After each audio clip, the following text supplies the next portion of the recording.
luck. Only one person thought Catherine was the right choice to become CEO of Decision Tech, Inc. Luckily for her, that person was the chairman of the board.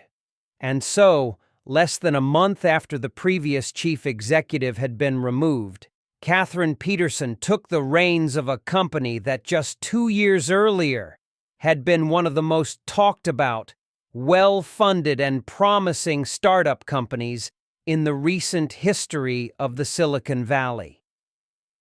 She could not have known just how far from grace the company had fallen in such a short period of time, and what the next few months had in store for her. Backstory.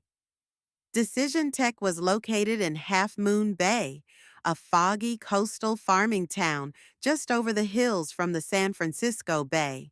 It was not technically part of the Silicon Valley, but the valley is not so much a geographical entity as a cultural one, and Decision Tech certainly fit within that world. It had the most experienced and expensive executive team imaginable, a seemingly indestructible business plan, and more top-tier investors than any young company could hope for. Even the most cautious venture firms were lining up to invest, and talented engineers were submitting their resumes before the company had leased an office.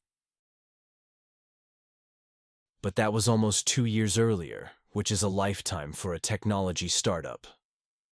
After its first few euphoric months of existence, the company began experiencing a series of ongoing disappointments. Critical deadlines started to slip.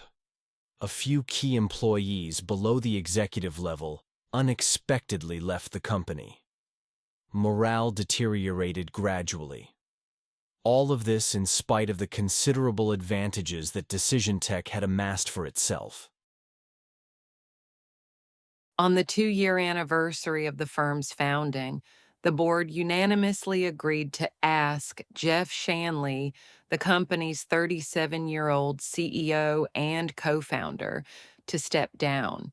He was offered the job of heading business development, and to the surprise of his colleagues, he accepted the demotion, not wanting to walk away from a potentially huge payout should the company eventually go public.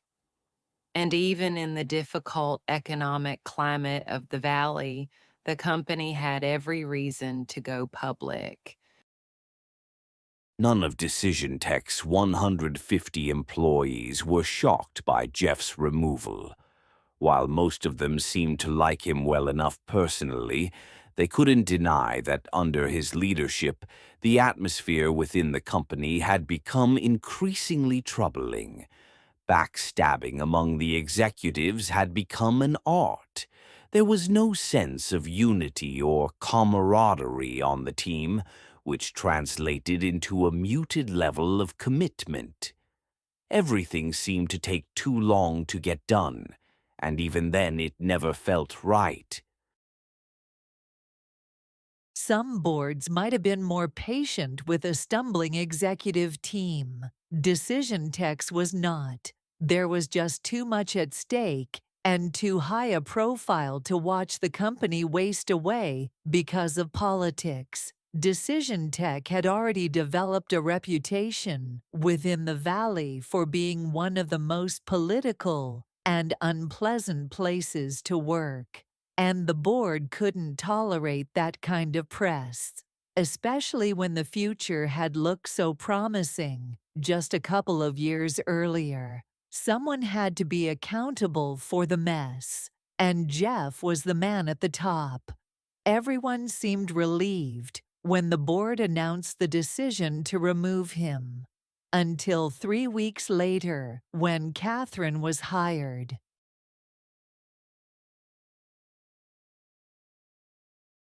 Now, here are some questions about what you just read. Please answer them in a very complete and comprehensive way to show that you understood the text. 1. What is the main reason the board gave for Jeff Shanley's removal as CEO? 2. What was the reaction of Decision Tech's employees to Jeff's removal? 3. How did Decision Tech's atmosphere and work ethic change under Jeff's leadership? 4. What were some of the initial advantages and prospects of Decision Tech as a startup company? 5. How long did it take for Decision Tech to start experiencing problems after its founding? And 6. Despite the company's initial promise and advantages, what issues did Decision Tech encounter that led to its downfall